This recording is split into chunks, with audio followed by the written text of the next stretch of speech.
ప్రస్తుతం ప్రపంచంలో crude oil reserve లో భారతదేశ స్థానం 24.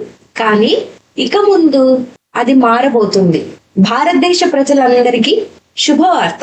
ఇటీవల ONGC the oil and natural gas corporation వారు ఉత్తరప్రదేశ్ లో ఎక్స్ప్లోరేషన్ యాక్టివిటీస్ జరిపారు.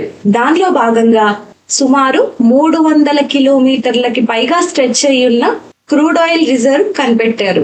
బాలియా డిస్ట్రిక్ట్ లోని సాగర్పల్లి విలేజ్ నుంచి ప్రయాగ్రాజ్ లోని పాపామో విలేజ్ దాకా ఈ ఆయిల్ రిజర్వ్ ఉందని వారి పరిశోధనల్లో తేలింది. ప్రస్తుతం ఇండియాలో అస్సాంలో ఇంకా గుజరాత్ లో అతిపెద్ద రిజర్వులు ఉన్నాయి.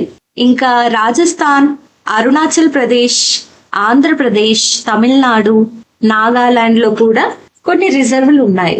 ఇవి ఉన్నా కూడా సుమారు 85కి పైగా శాతం మన భారతదేశానికి కావాల్సిన క్రూడ్ ఆయిల్ ని ఫారిన్ కంట్రీస్ నుంచి ఇంపోర్ట్ చేసుకుంటున్నాం. ఇప్పుడు కొత్తగా ఈ రిజర్వులు దొరకడం వల్ల మన ఇంపోర్ట్ శాతం చాలా వరకు తగ్గి అది మన ఎకానమీ మీద ఎంతో ప్రభావాన్ని చూపనుంది. ఆ విధంగా మన భారతదేశ డెవలప్మెంట్ కి ఎంతో ఉపయోగపడనుంది. మరిన్ని ఇంట్రెస్టింగ్ పక్కా సమాచారం ఛానల్ ని సబ్స్క్రైబ్ చేసుకోండి.